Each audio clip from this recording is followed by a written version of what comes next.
Welcome back, everybody, to another episode of Kai's Corner. My name's Kai. Next to me is Memphis, a.k.a. Membro Edits, and we have Ian King.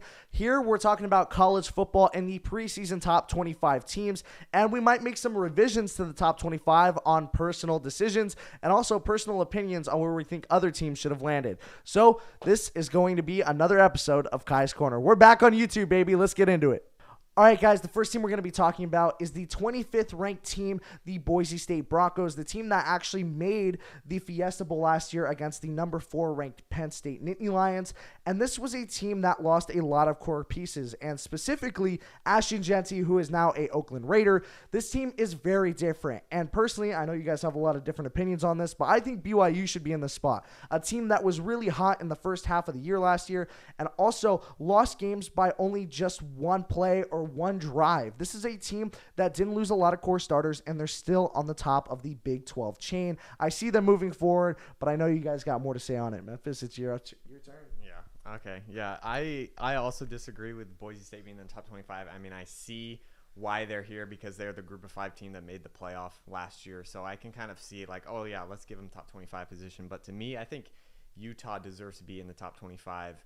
They went really under the radar last year because they had so many injuries, but they got a revamped offense this year. Devin Dampier coming from New Mexico, I believe, also offensive coordinator from there. So definitely, I think look out for Utah. If they're not in the top 25 by like week 2 or 3, I would honestly be surprised. So yeah.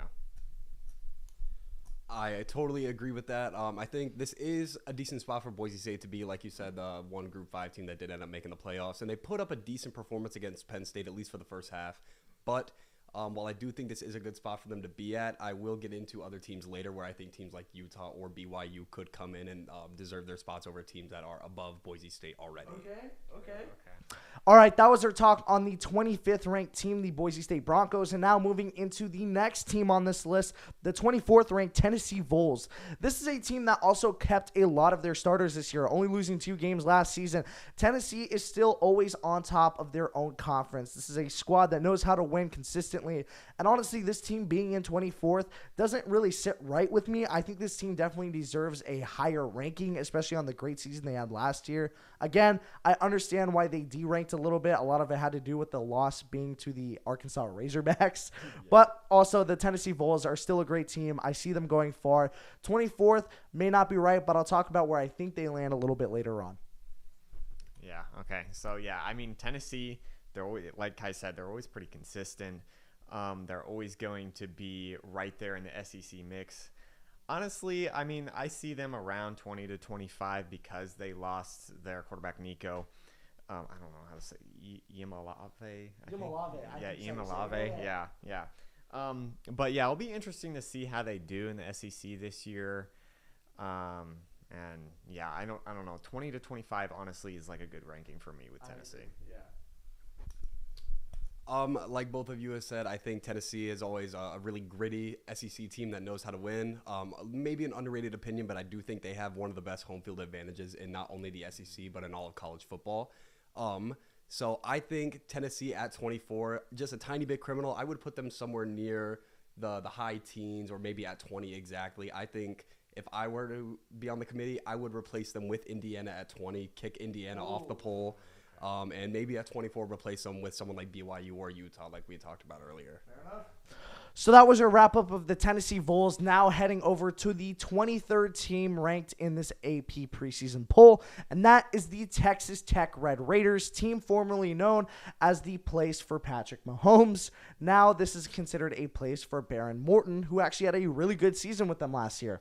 We also saw an amazing season from Taj Brooks, who's now a Cincinnati Bengal, and this team is completely revamped on defense. This is a team that also brought in the second most amount of players through the Big 12 transfer portal, and this team looks scary this year. I think that we'll see Texas Tech and maybe Arizona State in the Big 12 Conference Championship.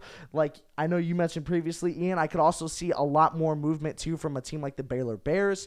But overall, this team is pretty set for the season, and I'm excited to see what they can accomplish with this new squad. Yeah. I mean, Texas Tech, they're a very interesting one. I think they're definitely going to be contenders in the Big 12. It'll just be interesting to see where they end up. Do they end up in something like the Big 12 championship, playing for the playoff? We will just have to see. But definitely what they've done in the transfer portal has been really interesting. Revamped defense. I'm very excited to see how they do, and I think 23 is about good because, it's a lot of we have to see with Texas Tech. Yeah. Ditto. Honestly, Valentine's. Not bad. I agree. The next team on this list is the number 22 ranked team in the nation, and that is the Iowa State Cyclones. I know all of us tuned in for that game on Saturday where we saw them play in Dublin, Ireland against the Kansas State University Wildcats, where we saw Avery Johnson and a fight break out in the stands between his brother and father. That was a very funny moment. I know most of us still actually don't know what happened, but for anybody in Dublin, let us know.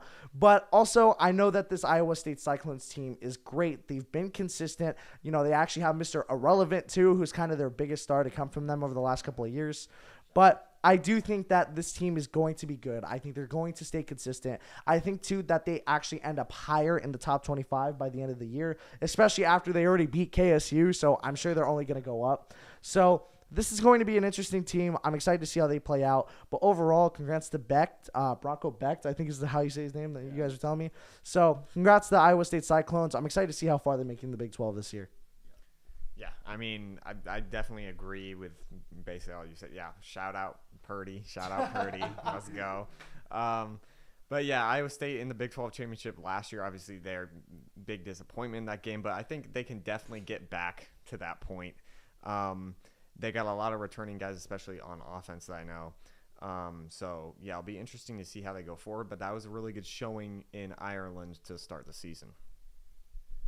Now, I know with 23 with Texas Tech, we talked about how this could be a possible matchup in the Big 12 championship. But I think watching this game between Iowa State and Kansas State, we were able to see in the second half, once the weather subsided, what could be the big three for Iowa State this year and maybe even next year with Rocco Becht, Xavier Townsend at receiver, and I know we were all raving about the running back Carson Hansen.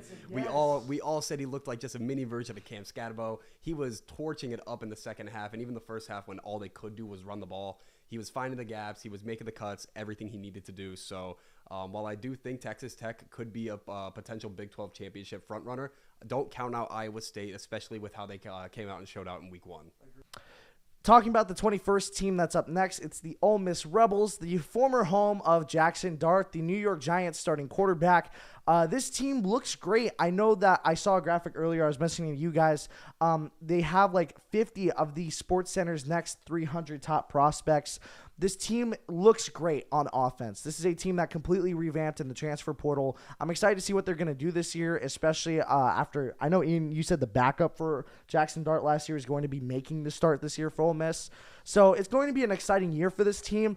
I don't know if we can really say – this is a team I think it's very early to say that they're a top 25 squad. But if they come out and prove it, then I think this is a very good spot for them to be at. 21's a good spot to be at for this team. I think that, the SEC moves forward with them. So I'm excited to see how they're going to do. Yeah. Obviously, I think definitely they're in the top 25 because they were, playoff. No, they weren't a playoff team last year. What am I thinking? But they were, what, 2-loss team? Three. Yeah, they were a 3-loss team. Okay, anyway. Yeah, they'll be interesting. I think this might be maybe a little bit of rebuilding year. They got a lot of transfers. I think 21 is probably a good spot. Maybe they could have been left out for someone like USC or like Louisville, someone else like that. But yeah, it'll be interesting to see how Austin Simmons in quarterback does. Lane Kiffin always has his quarterbacks playing pretty well. So yeah, we'll just have to. This is another one we'll just have to see with Ole Miss. 21 is fine, but I wouldn't have been upset if they were left out of the top 25 completely. Yeah.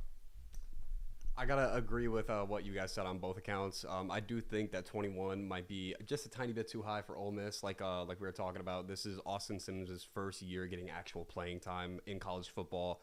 But Lane Kiffin will do Lane Kiffin things. Ole Miss is an SEC team with an SEC roster. So I see them being somewhere middle of the pack, maybe just a little bit above a middle of the pack SEC team.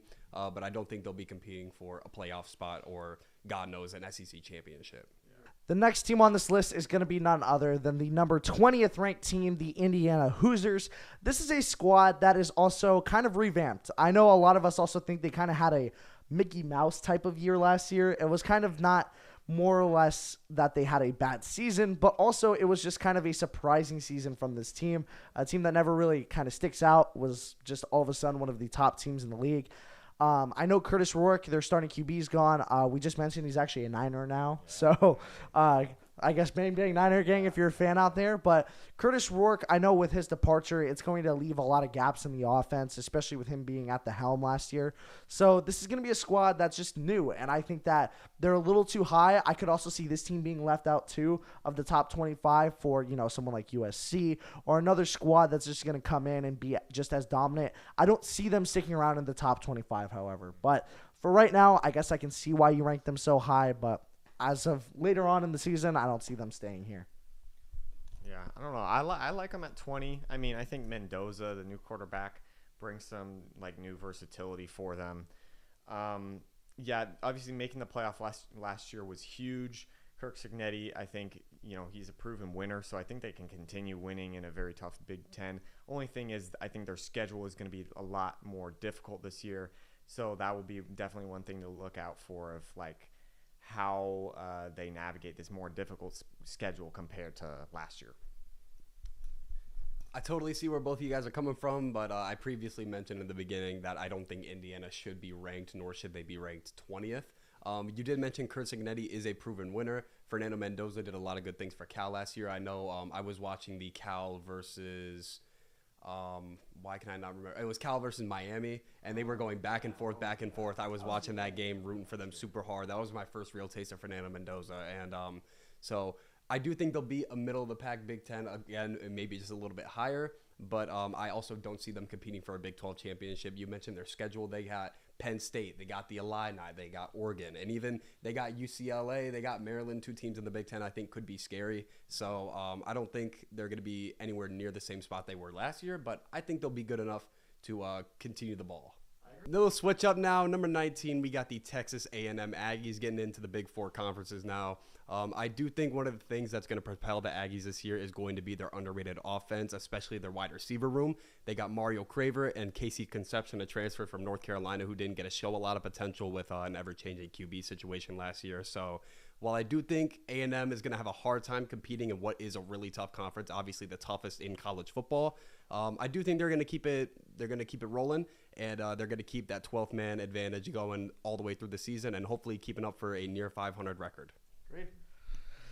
No, yeah, I mean, I completely agree with you, Ian. I think that there's a lot of core offensive pieces that are going to come into play this year for the Aggies. I know that you mentioned Mario Craver. He's one of the best guys, honestly, on this offensive team. He was great out of Mississippi State. I think more than 100+ receiving games under his belt over there in Mississippi. I think that this offense is completely revamped, but in a good way. This is a team that's going to find an identity early on. They're not going to be able to lose sight. I do think, however, that their defense could be a little bit rough, especially during the second half. I know we kind of saw that from a lot of teams in the top 25 last year, and the Aggies are a team I'm a little bit more worried about. But overall, 19 is a great spot for this team, especially if their offense improves. This is a team that can actually go further up this chart than we think.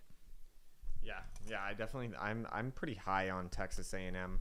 I think I like what Mike Elko is building there. And I know you mentioned the defense. I think Mike Elko being a defensive guy, I think they'll be okay on defense. And then also their quarterback, Marcel Reed. I'll be interested to see how he does. This is his first, official year starting as the starting quarterback.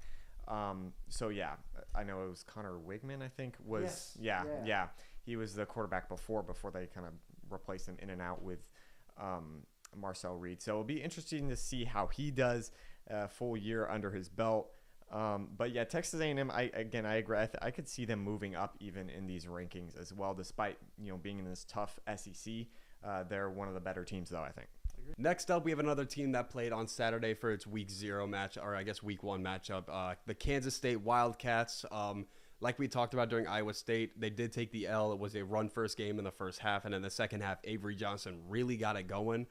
So this does look like a pretty solid Big 12 team, although I do think 17 is too high. It was a shootout, a great game between Iowa State and K-State, so I think they should have been around the same ranking. I don't think Kansas State deserved to be 5 spots higher, and I do think they're going to take a plummet probably to the bottom of the 25 or maybe even get kicked out after their loss. So it'll be exciting to see where the offense comes back from here with better weather conditions, better confidence, but that's about all I got for the Wildcats. Fair enough. No, yeah, I completely agree with that. I definitely think one of the things, too, when I take a look at K-State is this is a team that is not a top 20 team. This is a top 25 team, and my personal opinion is that the Cyclones easily should have been in the 17th spot instead of Kansas State. The team that made the Big 12 Conference Championship actually was ranked lower than the team that didn't. Didn't make a lot of sense to me at the first look at the preseason poll. I definitely think that Kansas State should have been ranked lower. I think Iowa State knocking them down was perfect. This Kansas State squad really doesn't have that type of offensive drive, I feel like. And I know they were in Dublin, but they had a lot of first half issues. And I know that everybody's like, oh, but the weather. This team still doesn't look complete to me. And they will be falling out of the top 25 by the end of this year. Mark my words. All right, yeah. Yeah, I think for Kansas State, I think they can definitely bounce back. They showed flashes, especially in that second half. That first half was really ugly. They got to fix, with the turnovers, some coaching decisions. But I think they can bounce back. Should they have been above, like I would say, like you guys saying, no, they shouldn't have. I think they can definitely hover around that 20 to 25 spot throughout the year. Do I see them being much better? I don't think so. Next up at number 16, we got the SMU Mustangs, a very, in my opinion, sneaky ACC team last year. One thing about SMU is when you watch their games, they have one of the highest scoring offenses in college football last year, and somehow their defense was able to hold their opponents to about like 20 points per game.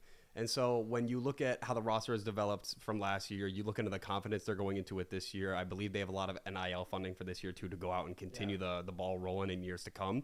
So I do think SMU is going to be one of the top-tier ACC teams.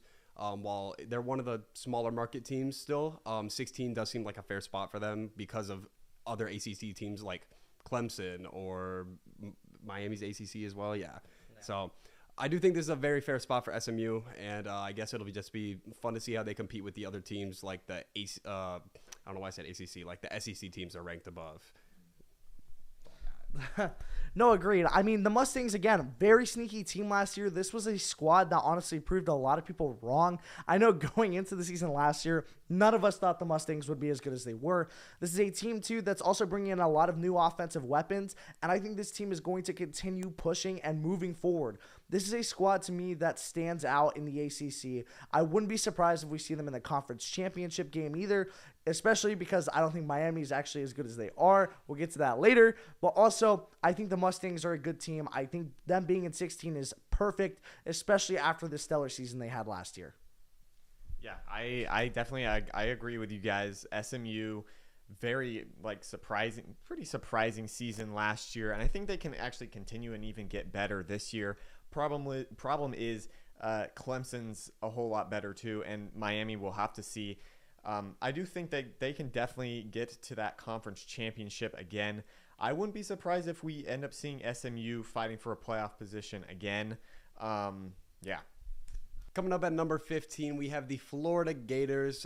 They always, it seems like every year they end up having one of the hardest schedules, not only in the SEC, but in all of college football. So this will be a really big test for DJ Lagway and their new revamped offense. You were talking about their UCLA transfer wide receiver, J. Michael Stidavant. That guy. And then they also have a four-star freshman, Dallas Wilson, coming in to play that wideout too. So it'll be a really fun and exciting offense if Lagway can do his Lagway things that everyone has been hyping him up to be. But like we mentioned, really tough schedule. You're playing in the SEC. So coming in for a bunch of sophomores, bunch of freshmen. Really young, really exciting squad, but we'll have to see how they can keep up with the big dogs. No, yeah, I completely agree. The Florida Gators are going to be a team this year that is going to stand out a lot in the SEC, especially if they actually win a lot of their games. I know we were going over their schedule. 7 top 25 ranked teams is who they're going up against. They go up against LSU, Texas, Ole Miss, and Miami all within like a 4-week span. It is very tough if you're Florida right now to be looking at that schedule. It's going to strike some fear into you. I know that for sure. But if the Florida Gators stay strong, I think this team can definitely advance. And again, if they beat some of their SEC rivals, this is a team that could find themselves top 12, top even 5 at the end of this year.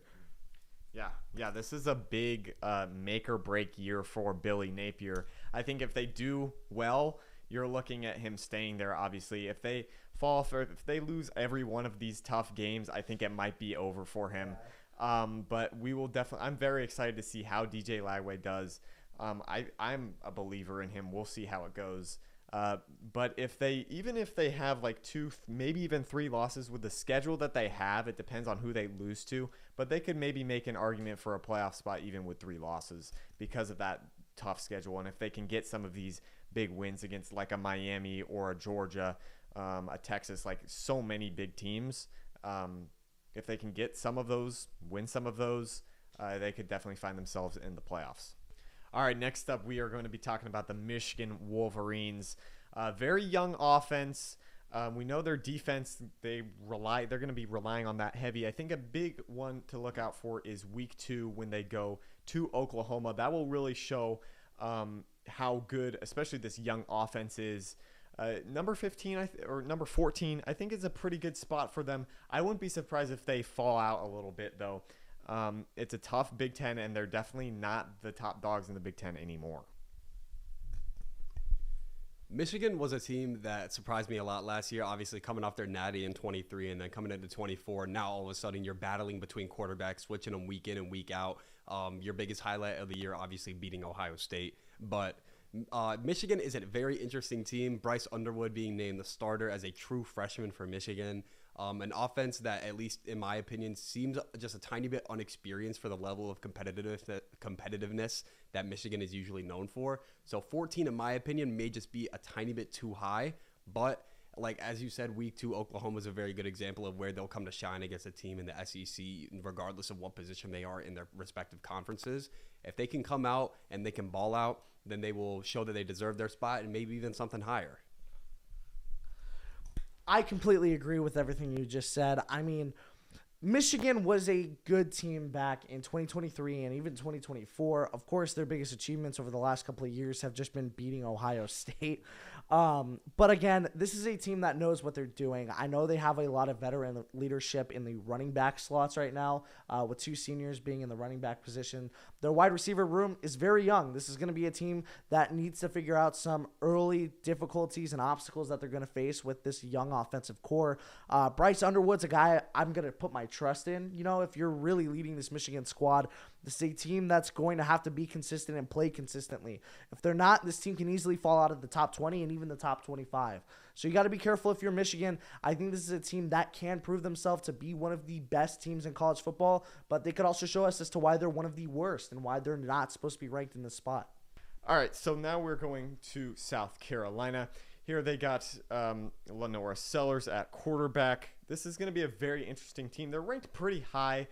A lot of big expectations for them. They came off last season super hot.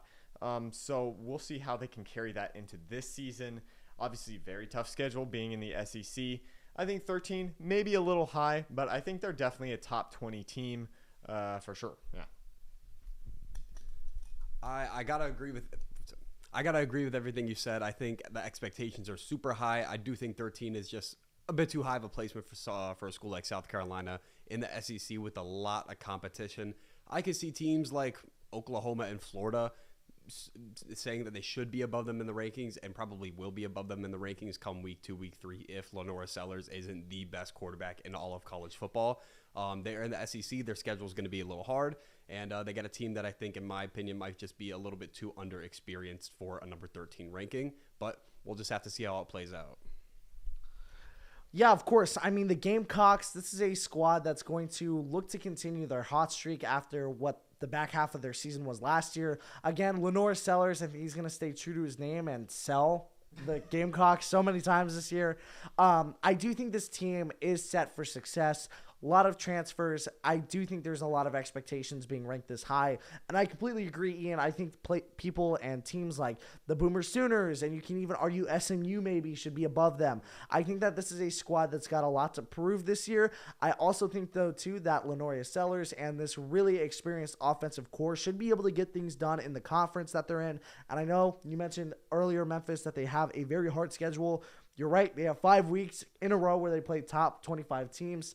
I think they're able to get through at least some of them, but also at the end of this year, I do think that the Gamecocks will stay in the top 20, but also will not be in the same spot they're in right now.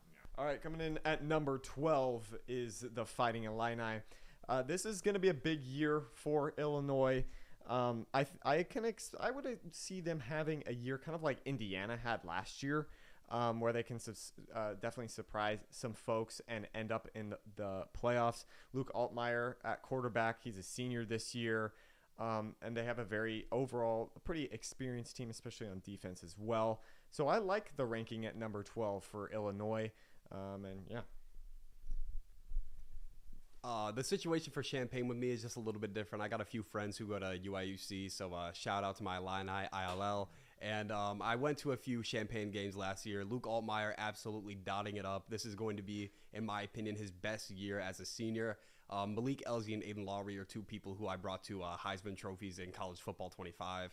So this will be a super exciting year for them if they can develop the way that I did as a franchise coach. And I think, like you said, this could be such an Indiana-esque year for the Fighting Illini. Just depends on their schedule and depends on how they can go and tackle it. No, yeah, of course. Champaign, of course, big expectations too, being ranked this high, especially right behind ASU.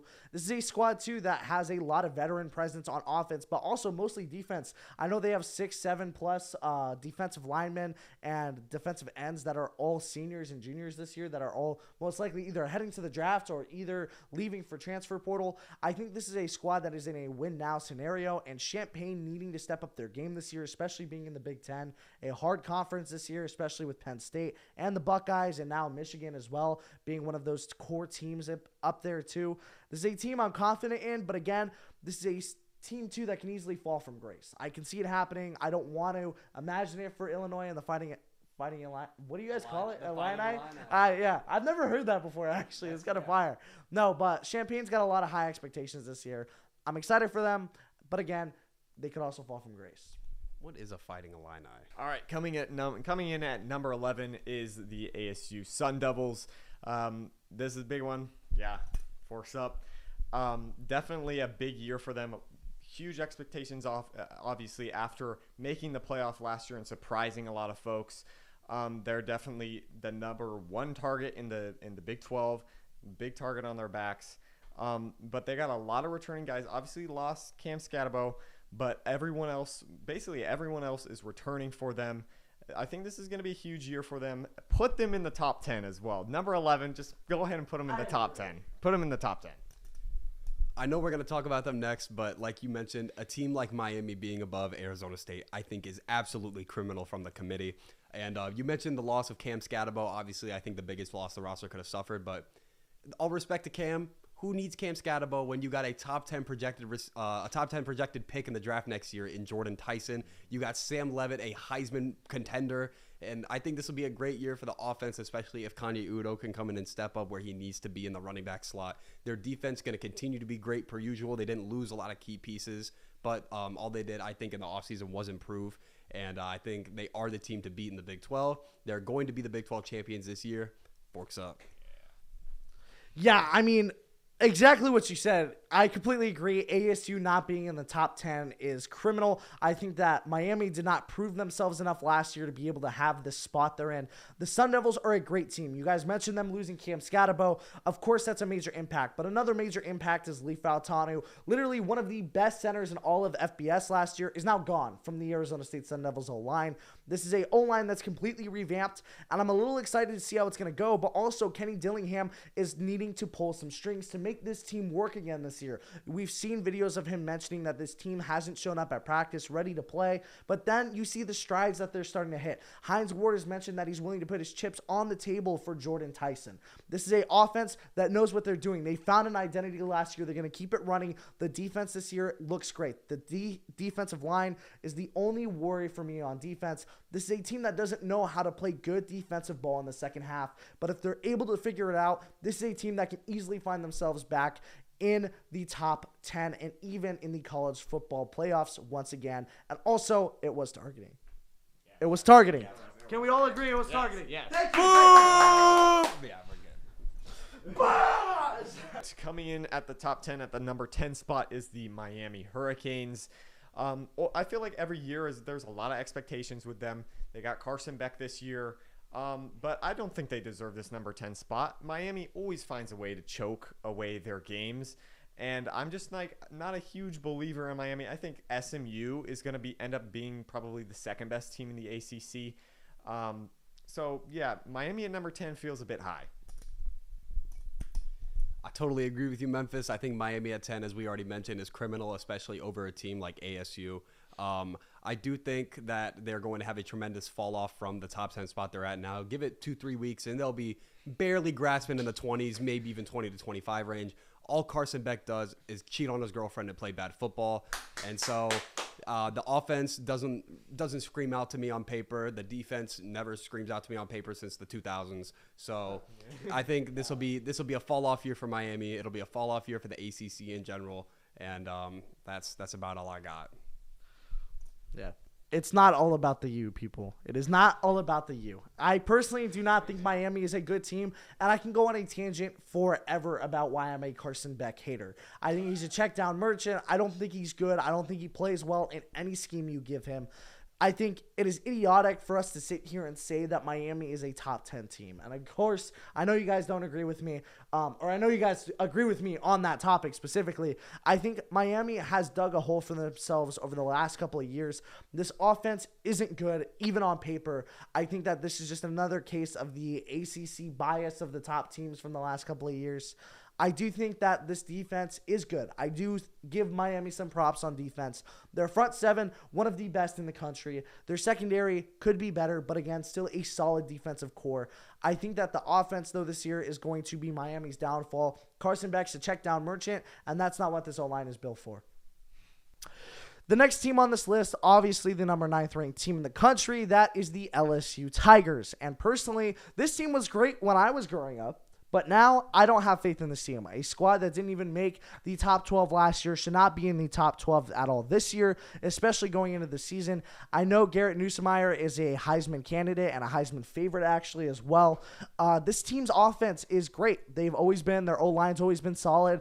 The defense is a little bit of a worry this year. I know they also did get a lot of transfer targets, and they're another team that also secured a lot of the Sports Center's top 300 prospects. This is a team I see going far, but not far enough to make the playoffs. I think it is still a little bit too early to say LSU is a top 12 team. And again, I would throw ASU into this mix and even Champaign before I would throw LSU and Miami in the top 10. Yeah, I agree.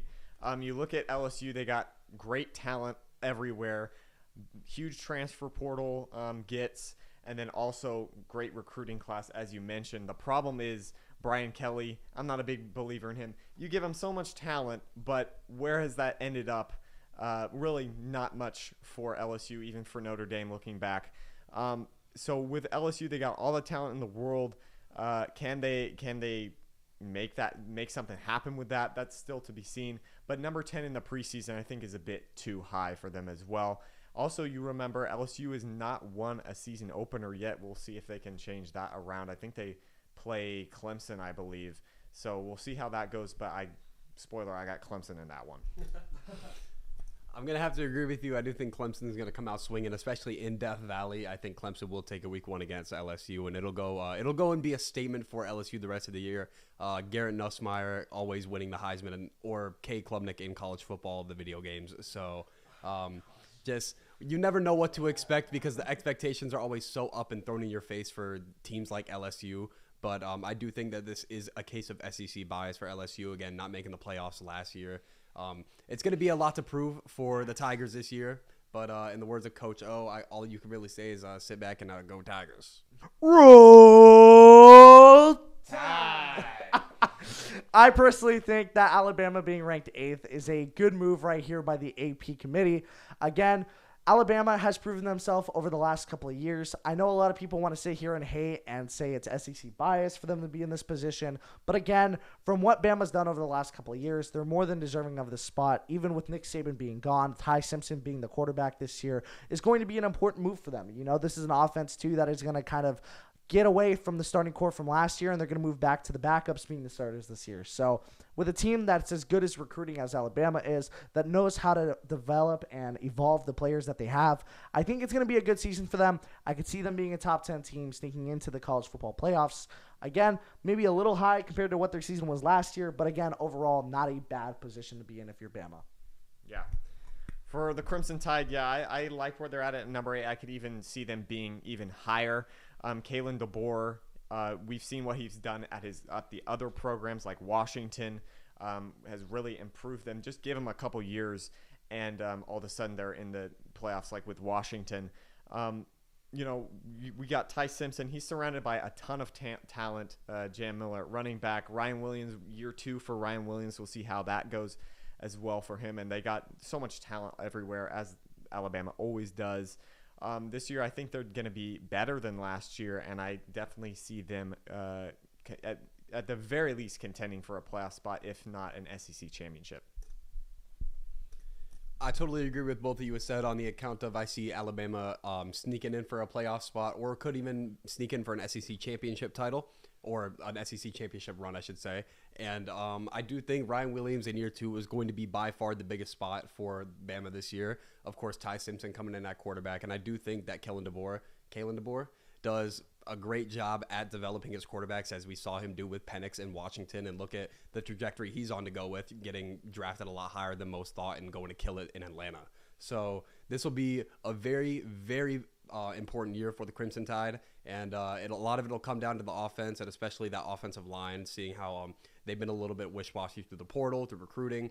It'll be very important to see how that offensive line can develop and how the offense as a whole can come together and try to push in for a playoff spot this year. Next team on this list is the Oregon Ducks. I can't make the O because I'm holding my mic right now, but there's the O. The Oregon Ducks are completely revamping this team. Being ranked in 7th is proper. I know a lot of us saw them absolutely get the snot beat out of them against the Buckeyes. Of course, made sense. I love Dylan Gabriel personally as a QB. He's my Islander brother, so I got to stick with him. But overall, this team is going to have to make some major adjustments. Tez Johnson being gone and now being in the league. Same thing with Dylan Gabriel. Dante Moore's having to step up in a big spot this year. I think Oregon is not anywhere near the college football playoff team or the college football national title team that we want them to be. But I see this team being in the top 10 for the rest of the season. Now, undefeated, a little bit of a stretch, but I do think that they will still be good consistently. The O-line didn't change. Neither did the front 7. They still have their secondary for the most part. I know this squad can contend. I want to see them contend. However, it's up to the coaching staff and it's up to the offense to make big things happen. Yeah, Oregon at number 7. Last year I thought it was definitely Oregon's year to win it all.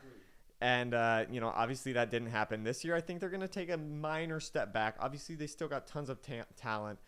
Dan Lanning being there, he's one of the best coaches in college football in my opinion.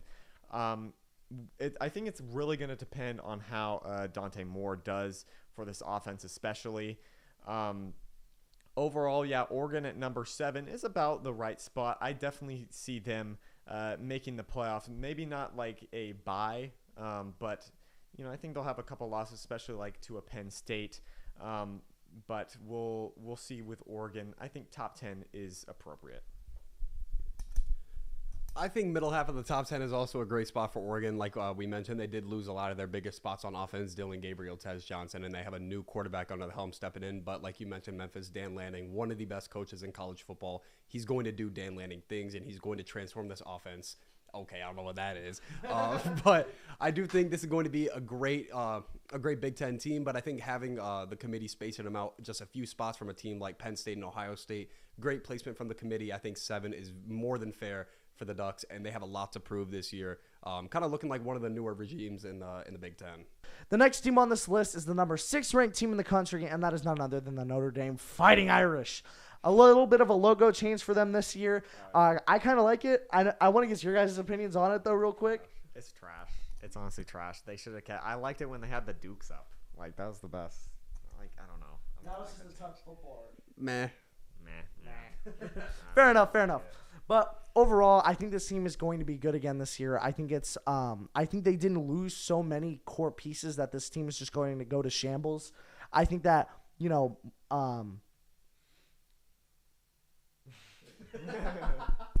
I blanked, so I wanted to stay out of it. What's their Marcus Freeman? Yeah.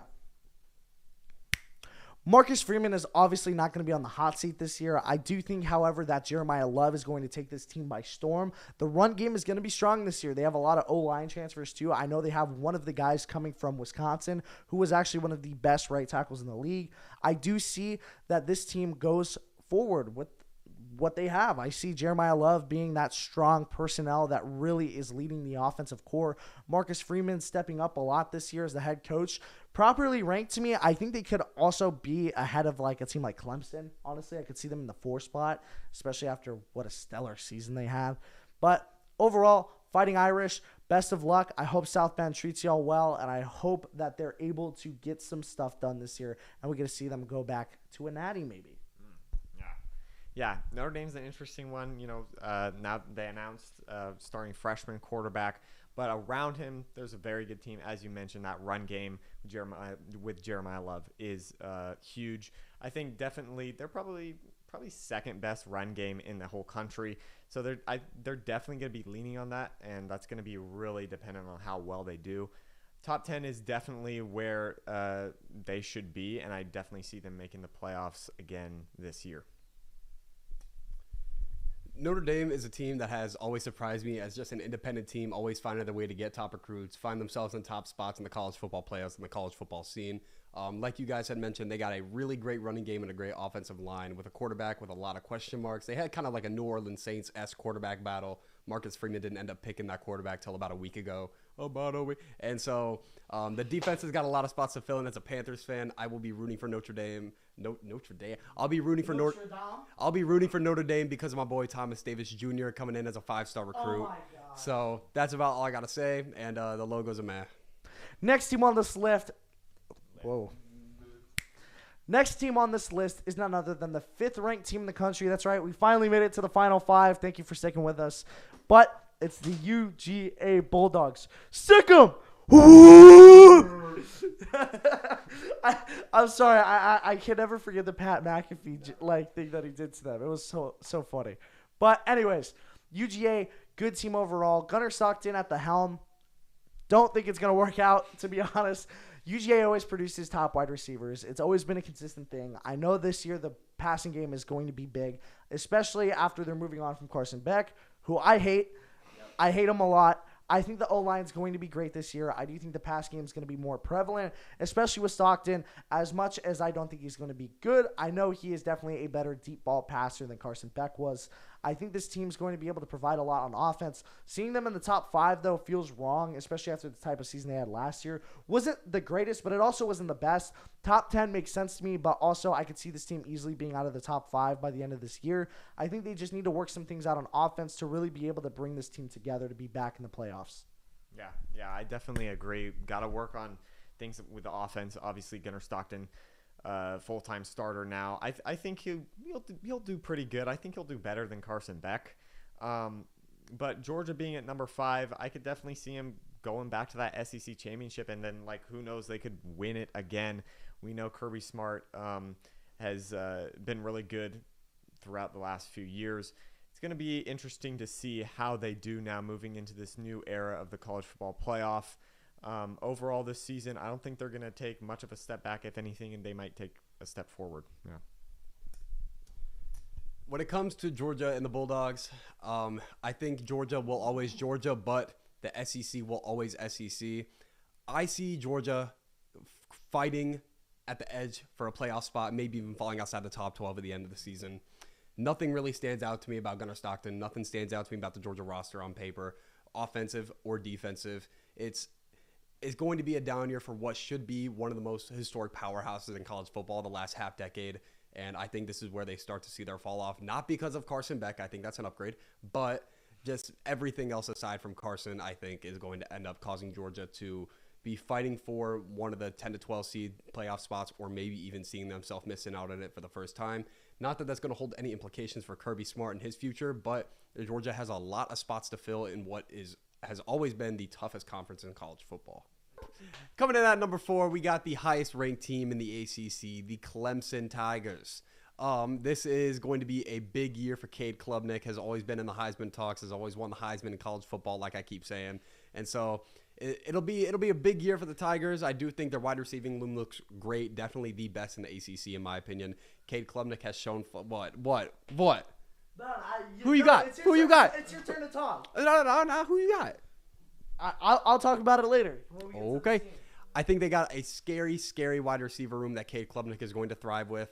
I do think I have a few questions about their front seven and their O-line, but, I mean, it'll be what it'll be. Death Valley is by far the best home advantage in the ACC, and so you didn't know where I was going with that. I thought we were about to get way off track for a second. I still believe in A&M. I believe in A&M. But yeah, I think Clemson will be on. Or I think you can probably book it right now. Clemson will be one of the teams in the ACC championship this year. It'll be up to it'll be a big question mark as to what they can do once they get themselves into the college football playoffs, where I find them to be inevitable. No, I completely agree with you, Ian. I do think that Death Valley is a really hard place to play. I do see Clemson still being at the top of the ACC charts at the end of this year. I am not a Cade Klubnik hater. Let me just reiterate that. It's not because I'm not a fan of his game. I think that he is capable, and I believe in his capabilities as a QB. I just don't see him being a Heisman contender like I know a lot of the analysts are saying out there. I see him being good this year. Don't get me wrong. I think Clemson has surrounded their team with good wide receivers, and especially having Cade Klubnik in the backfield, they're going to make things work. You know, this is a team that's very capable. I just don't see Cade Klubnik being in the Heisman race. Seeing them in 4 right now is kind of a little bit of a shock. I do think Notre Dame should be in this position right now instead of Clemson, again, especially after the stellar season they had. But again, I understand Notre Dame lost their starting QB. Stuff has to move around. I do think Clemson will still be a good team this year, just not as good as we think they will be. I kind of have to disagree a little bit. I think Cade Klubnik will be right there in the Heisman race. He will. Yeah, he will. With what Dabo Sweeney has been building, from the ground up with Clemson, he's avoided kind of the transfer portal too. But I think this could be Clemson's year to make a big run. Overall, I do see them winning the ACC as well. And number 4, probably maybe a little high, but honestly, if we go throughout the season, they're number 4 going into week 10, week 11, week 12. I think that's right where they'll be. Yeah. Coming in at number 3, we have the reigning champions of college football, the Ohio State Buckeyes. Coming off of a natty win, you got obviously Jeremiah Smith, the best receiver in college football, at your wide receiver 1. I do think their offense is going to thrive. Redshirt freshman Julian Sayin at quarterback. A lot of question marks around him, but Ryan Day seems confident. Is it crazy to say that I think Ryan Day is an overrated coach? I think it's a little crazy, given that he won. But also they had crazy talent last year. I have a few questions about their offensive line and especially their secondary. I think I'm a little bit questionable about. Is it just me? I haven't heard a lot about Caleb Downs since he's joined Ohio State. Yeah, he's more or less an underrated QB entering this year, I feel. Mm-hmm. I don't know if I'd say underrated because I think he's definitely probably top 5 defensive player. So, yeah, anyways, I have a few question marks about Ohio State. Obviously, coming off a natty, your expectations are so high. But I think safe to say that they will be competing for a Big Ten championship at the end of the year. Will they beat Michigan? Probably not. Oh, you're saying regular season? I thought we were Yeah. talking about it. I was like, that's a crazy take. Oh, yeah. No, yeah, I completely agree. Ohio State, I mean, the reigning champions of the Natty last year. What else is there to say? Everybody was saying that Ryan O'Day, it's not your day. It was his day last year, so I don't think it'll be his day this year, though. I think that Ryan is a good coach. I do think that he kind of proved it last year, especially not having super consistent records with the teams that he's been given. I think that he was finally able to put the pieces together last year because, again, they won 2023. If I'm not mistaken, 2023, they won the Natty as well. Or was that Michigan's year? That was Michigan. Michigan's year, sorry. But yeah, I think that Ohio State is a good team. I think that they have pieces to make a push towards the Big Ten championship game, which I think they'll play Penn State in. I also think that Ohio State will find themselves in a big position in the playoffs again this year. Properly ranked to me. I could also see them being ranked too. Again, former Natty winner. The only concern for me about this team is the D-line, Jack Sawyer being gone. I know we mentioned Caleb Downs being there too. I think that he's the reason he's not getting the hype, I guess, that he was before is, again, being surrounded by a team that's supposed to be winners. You know, it changes things a little bit. But overall, I think that the Buckeyes are a good team. I think they're going to be able to do stuff. We'll just see what they're going to do. Yeah. Yeah, I feel like, obviously number 3, they're probably there because they're the defending champions. But they lost a lot, especially, as you were saying, on that defensive side. Overall, Julian Same, we'll see how he does. I think they might lose to Michigan again with, that would be really funny. But again, they might lose to Michigan.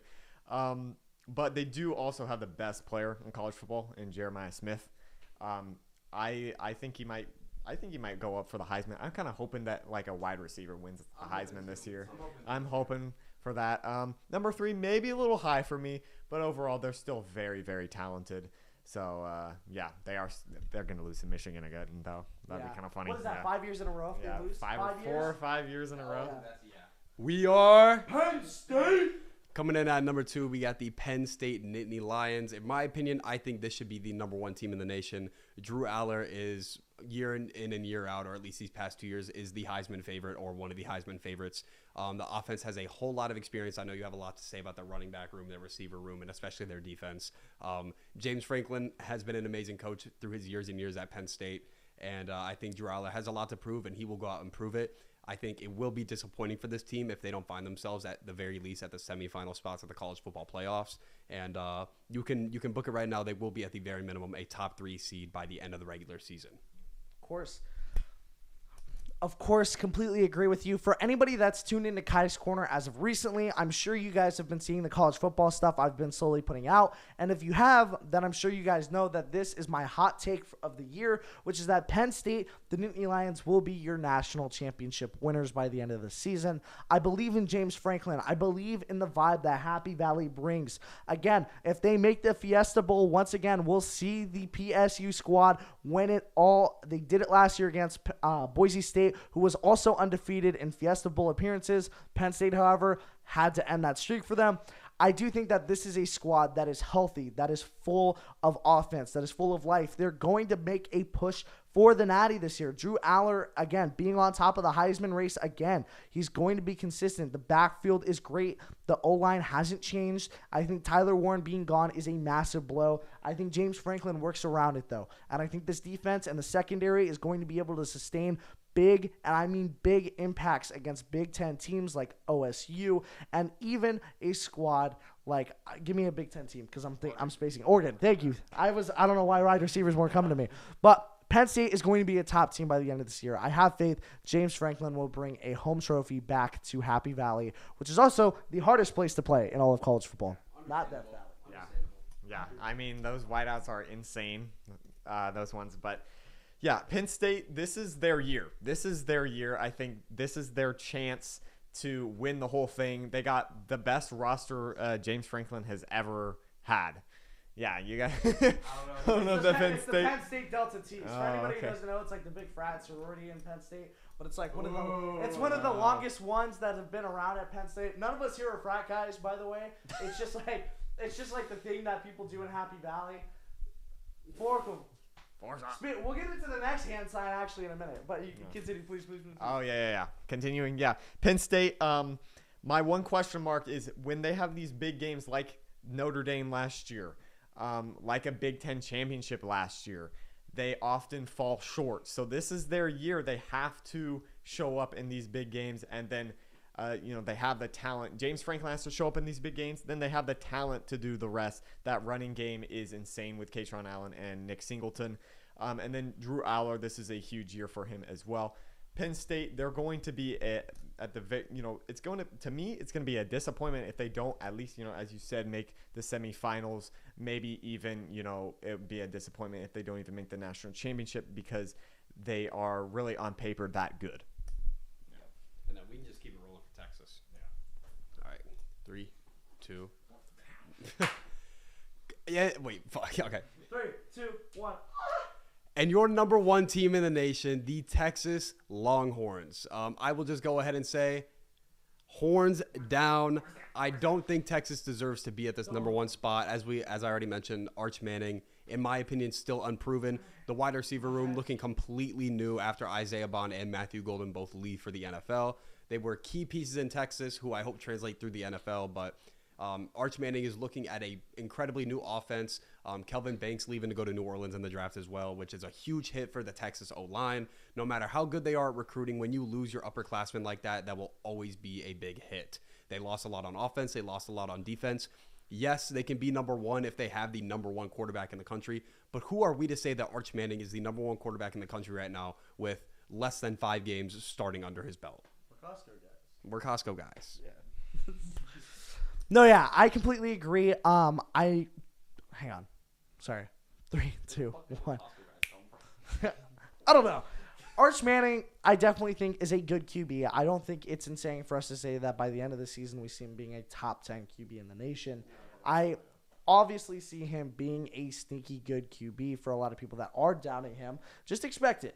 I know the wide receiving room has definitely changed a little bit in Texas, but the defense has not shaped up to what a lot of people have been saying it is. And that has been my biggest issue with Texas over the last couple of years, is that we've seen them produce good defensive talent, specifically, on their front seven, which to me makes sense. This is a team that is known to produce good football talent. However, I don't see this team being as high ranked as they are, being this high ranked by the end of the season. I think that Texas is a good squad. Of course, they're well-rounded. I do think the coaching staff is great as well. But again, this is a team that barely, and I mean barely, won the quarterfinals of last year's college playoffs to Arizona State by tooth and nail. Literally by a toenail was how close this team was. And it was targeting. And we all agree it was targeting. I know that this team is meant to be good, but from what I've seen over the last couple of years, it's been utterly disappointing. And speaking of utterly disappointing, so are you, Belvo. That's right. I'm looking at you, Belvo. But that's the cow's name, right? The horn? Belvo. Belvo the cow.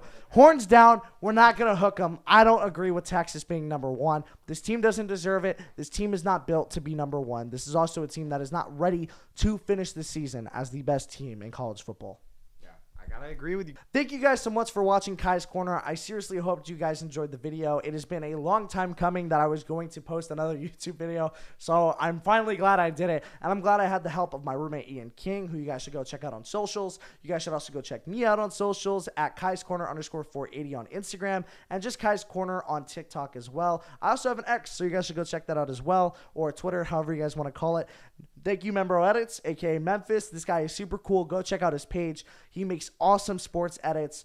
I know this is your first video post in a while, but his stuff is awesome. Seriously, guys, go check it out. And I know you're planning on posting this video over there too, so if you guys want to go get his POV of it, which is the same one I guess we have, you guys can go see it over there. So it should be a fun time. I hope you guys enjoyed this video. And let's get hyped for college football, because trust me, we got so much more content on the way for me, and I'm sure you're going to be posting so much more stuff. So guys, don't forget to like, follow, subscribe if you guys haven't already, and make sure you comment down below, because we want to hear what your guys' thoughts are. Do you guys think that we're idiots for saying what we said? If so, let us know. If you guys also agree with us, then let us know, because we want to know if you guys agree with us. Because, again, I think most of us can agree that Texas shouldn't be number one. But we're done with that. Thank you guys again so much for watching Kai's Corner. Like I mentioned before, don't forget to like, follow, and subscribe if you guys haven't already. Choo!